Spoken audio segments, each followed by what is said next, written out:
It's 5 p.m. across India, live from New Delhi. You're watching DD India Global. We'll get you the top stories from India and the region. I'm Shubhendu Ghosh, and for news from the rest of the world, I'm joined by my colleague Oli Bharat in London. Oli, good to see you. Good to see you too, Shubhendu. It is 11:30 a.m. here in London, 12:30 p.m. across Central Europe. Coming up in the next half an hour, Israel responds to an order from the World Court.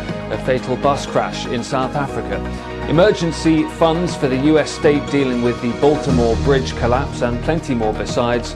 First, the headlines. India's Prime Minister Narendra Modi interacts with Bill Gates in New Delhi, discusses AI, digital public infrastructure and climate change. International Court of Justice says Israel must act on Gaza famine. Israel refutes allegations of blocking aid to the conflict-struck region. A bus carrying Easter pilgrims plunges into a ravine in South Africa, 45 killed.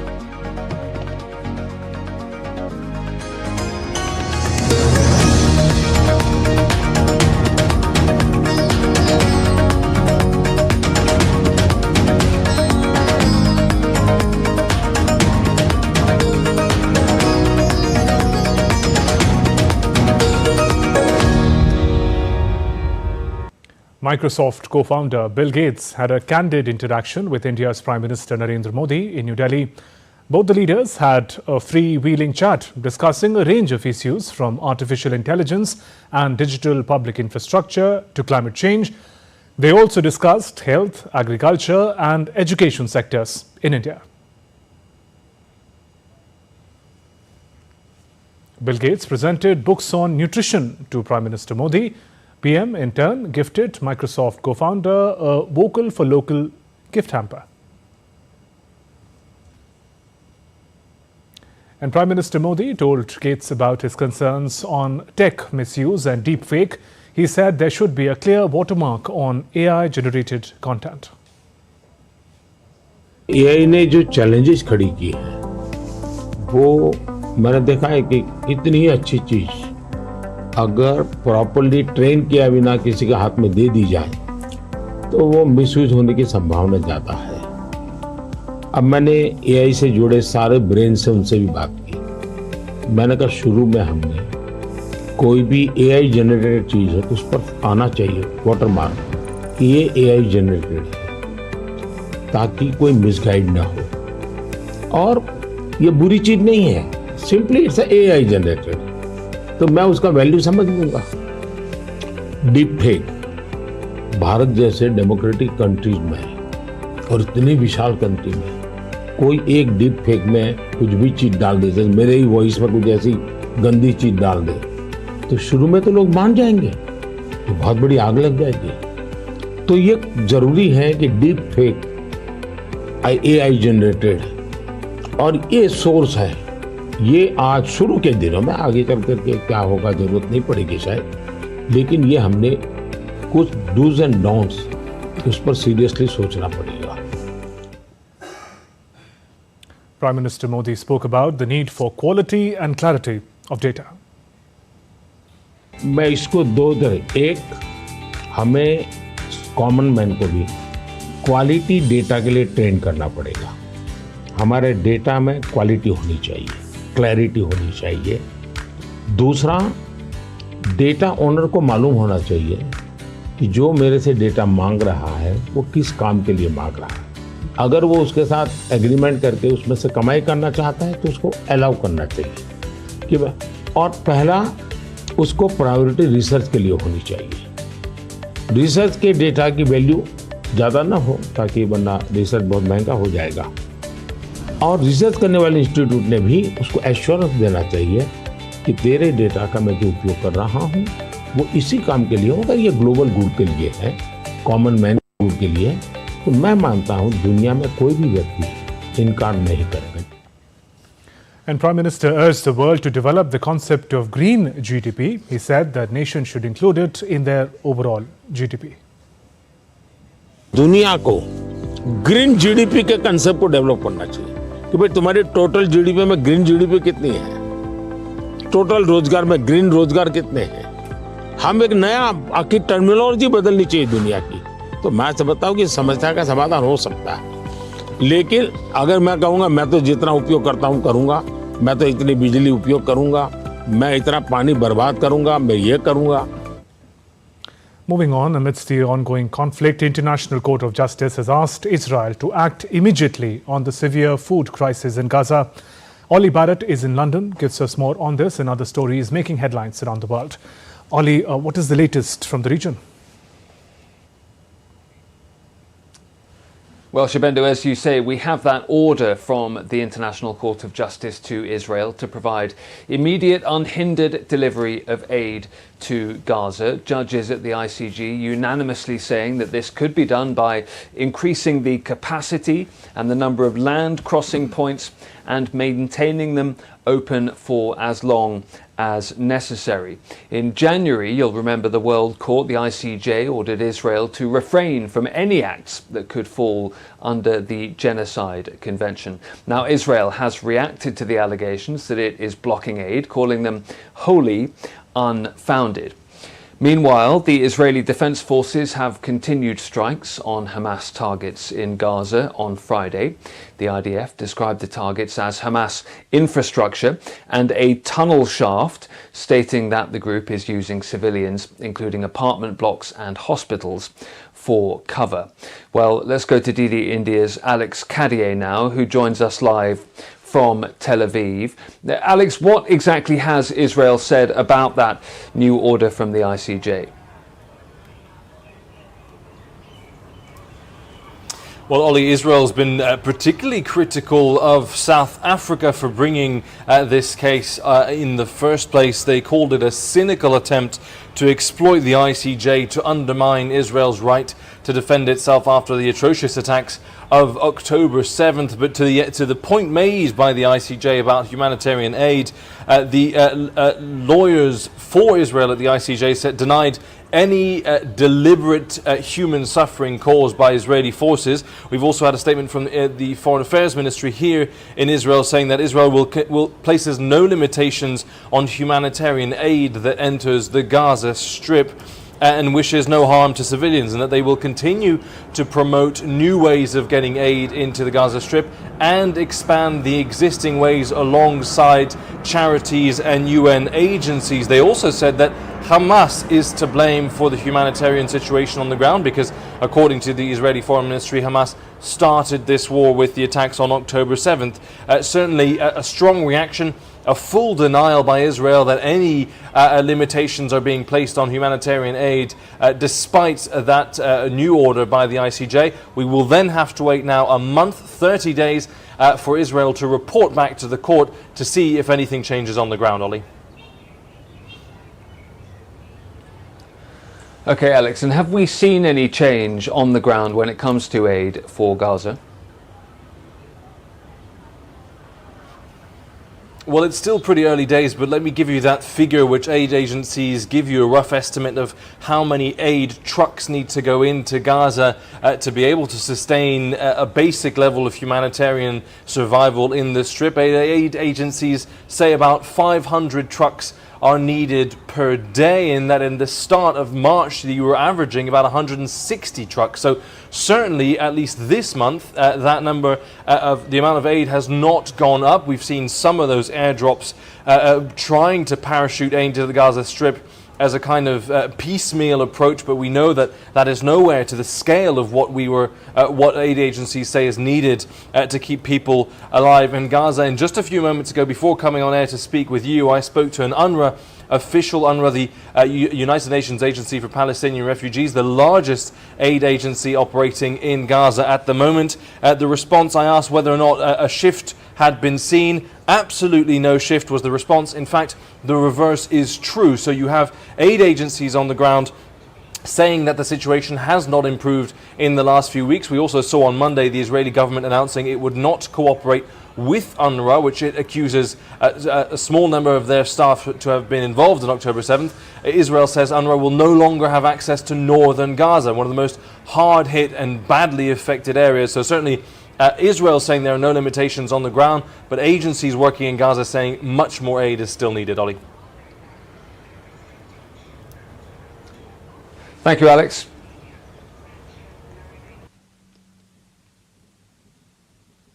Russia claims to have destroyed Ukrainian tanks, including one US-made tank, as well as equipment and facilities in a new round of strikes. Ukraine claims missile and drone attacks hit thermal and hydro power plants in its central and western regions. It says it repelled multiple Russian offensives and launched strikes on Russian facilities. Ukraine says it carried out its own strikes as well in areas with large gatherings of Russian personnel and military equipment, command posts, ammunition depots and air defense facilities, claiming it says that it destroyed 2 Russian artillery pieces and 1 guided missile.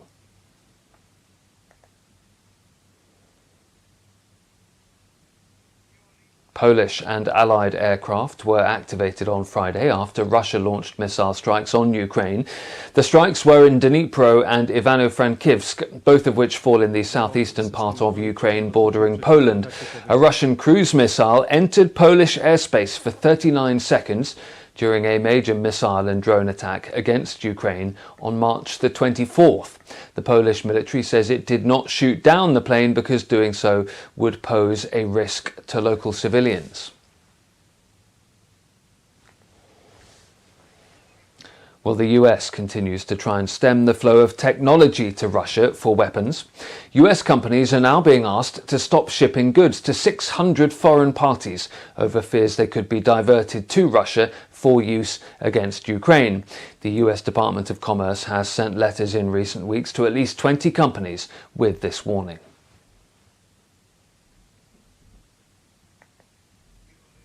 Russia has vetoed the renewal of a United Nations panel of experts monitoring North Korea's compliance with international sanctions.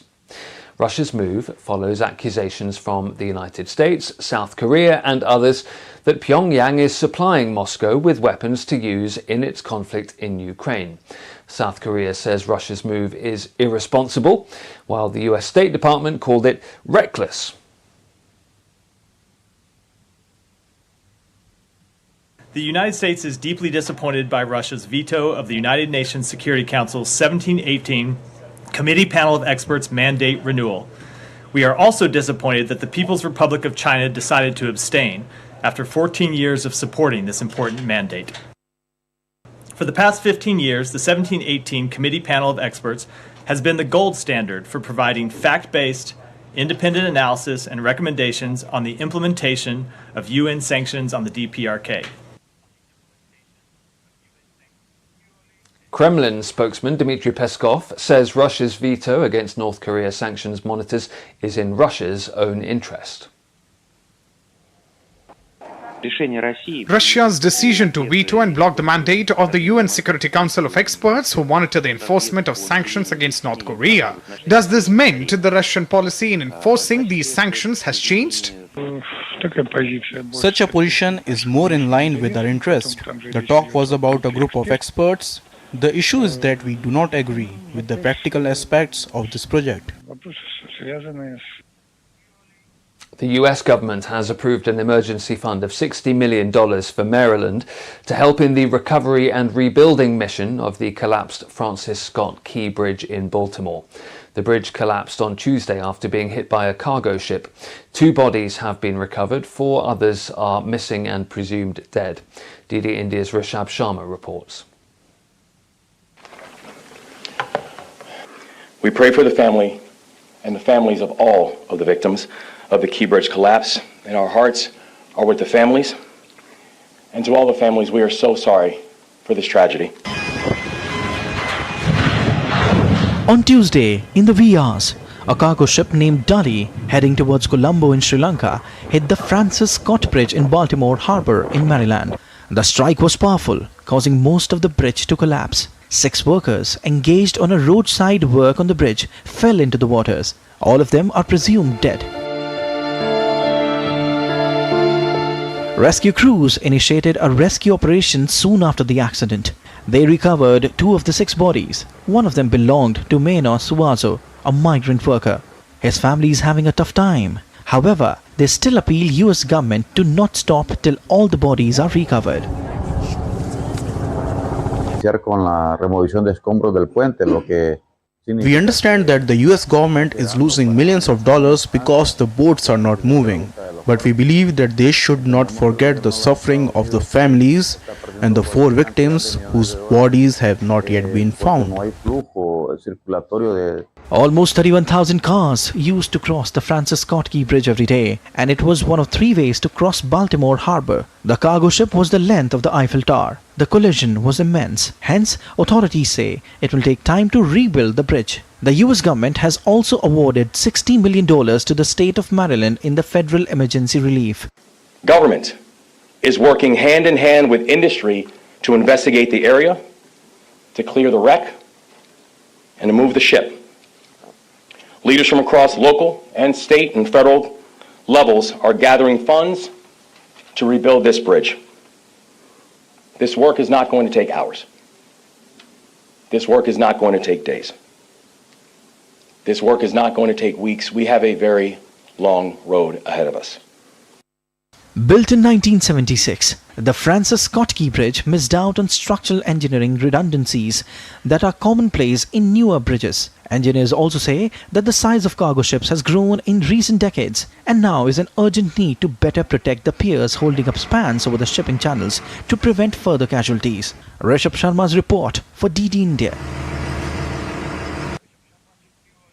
A bus crash in South Africa's northern province of Limpopo has killed 45 people and left 1 seriously injured. Officials say the driver lost control and collided with barriers on a bridge. The bus toppled over and hit the ground, where it then caught fire. The passengers were pilgrims travelling from Botswana's capital to an Easter service in the town of Maria. An 8-year-old girl, the only survivor, was taken to hospital with serious injuries. DD India's Isaac Lucando sent us this report. We know that rescue operations went on from late Thursday evening all the way into Friday morning. We know that it was a very difficult exercise because of the long drop that occurred after the accident. This particular accident happened on a bridge that was sort of turning or swerving. It was in a mountainous pass. So when the accident happened, the bus dropped about 50 meters into a ravine. And so getting bodies out of the bus, which was mangled up and caught fire, was very difficult, or has been a difficult affair. And the authorities have reported to us that so far, 9 bodies are the ones that have been able to be identified, but the rest have not been able to be identified, which further complicates the issue at this point. Well, from DD India's Isaac Lucando in Tanzania, to me here in London, Shibendu, back to you in Delhi. Ali, appreciate you joining us with those updates. And still to come on DD India Global. More than 1,500 people killed in Haiti gang violence so far.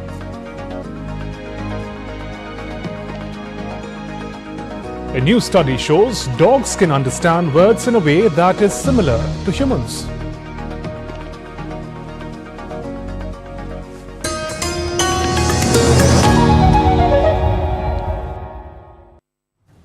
Hong Kong passes a draconian national security law. Has democracy died in Hong Kong? Was there a secret weapon behind the mysterious Havana syndrome that shook American diplomacy? And the last decade was the hottest ever. Is our planet on the brink? Watch Connecting the Dots to get the full picture every Friday at 8 p.m. IST on DD India.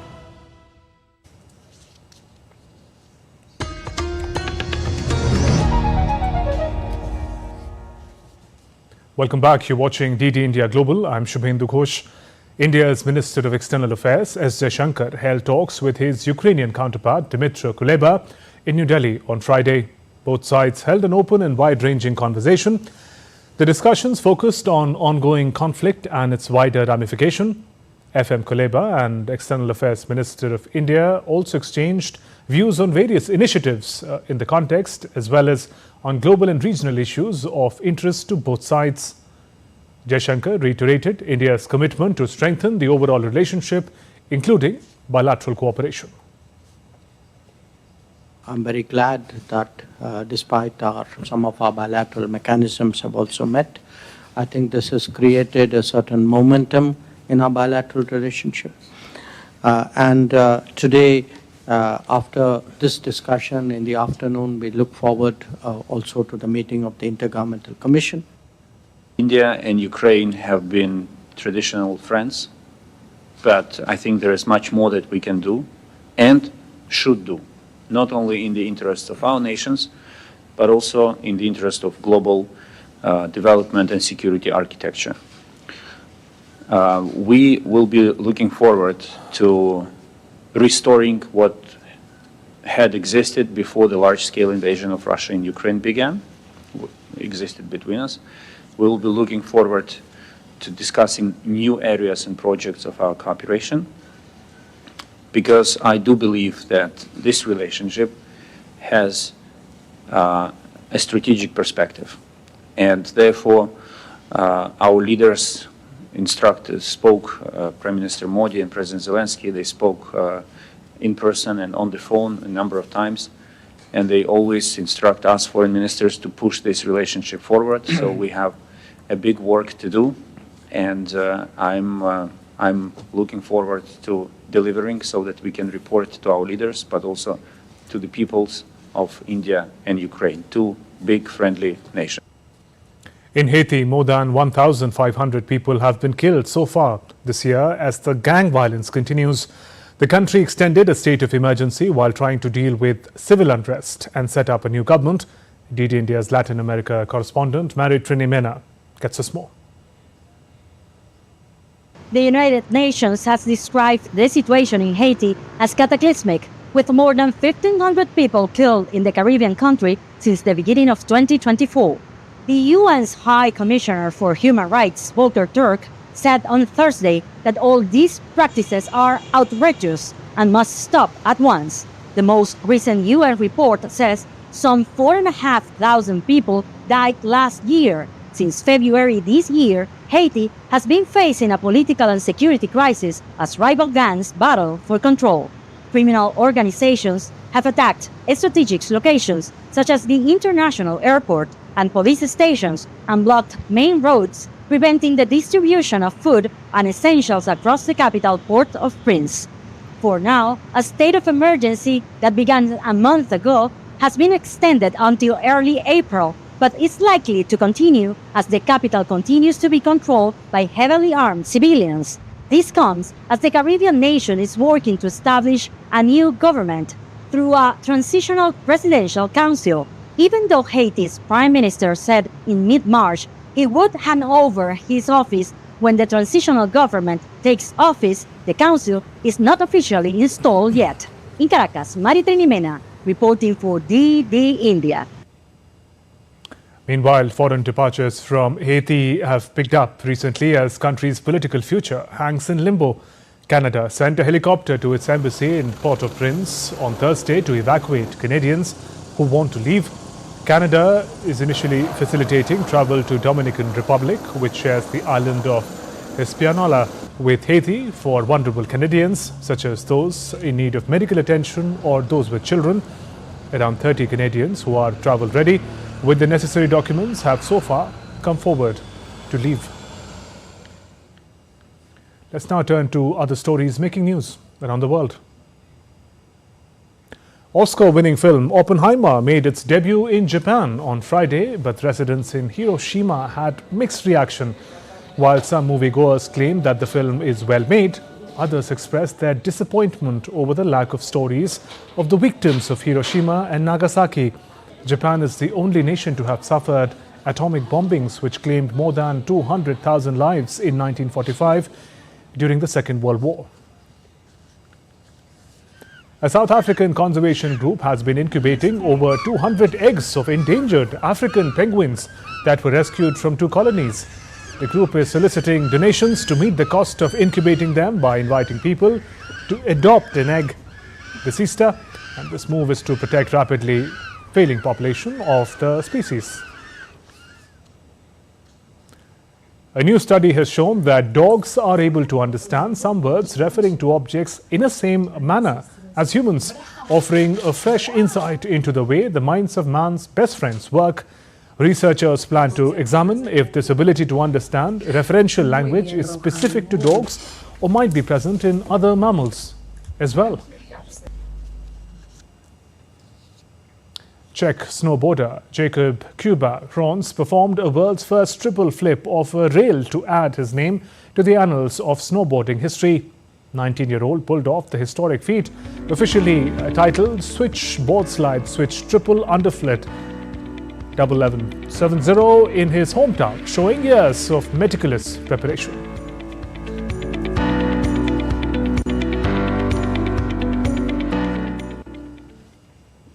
That's all in this edition of DD India Global. Let us know your thoughts on the news of the day. You can connect with us on Facebook, X and Instagram. You can also find us online at ddindia.co.in. We'll be back with more news as it breaks here on DD India. I'm Shubhendu Ghosh from all of us here in Delhi. Thanks for watching DD India Global.